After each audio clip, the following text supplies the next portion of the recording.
সবাই একটু ভিডিও করি নাকি? ভাই কেমন ফিল করছেন আপনি? হ্যাঁ, কেমন ফিল করছেন? আলহামদুলিল্লাহ, আল্লাহর রহমতে অনেক ভালো লাগতেছে। এই 29টা রোজার পরে আজকে আমাদের ঈদ উল ফিতর শুরু হয়েছে। তো আজকে আমরা নামাজ পড়তে যাচ্ছি। এই কিছুক্ষণের মধ্যে আমরা চলে যাব। আল্লাহর রহমতে আল্লাহর কাছে শুকরিয়া। 29 রোজা রাখার পরে আমরা আল্লাহর কাছে অনেক অনেক শুকরিয়া, ধন্যবাদ আপনাকে সবাইকে কি ঈদের শুভেচ্ছা জানাচ্ছেন? সবাইকে। এবং সারা বিশ্বে যত মুসলমান জাতি বন্ধু ভাই বন্ধু যারা আছে সবাইকে আমাদের পক্ষ থেকে ইভেন আমার পক্ষ থেকে সবাইকে ঈদ মোবারক এবং ঈদের শুভেচ্ছা। ঠিক আছে, থ্যাংক ইউ ভাই।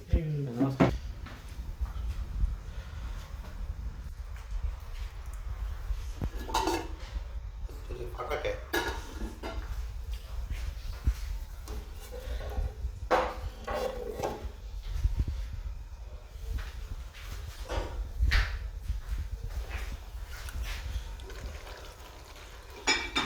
এখন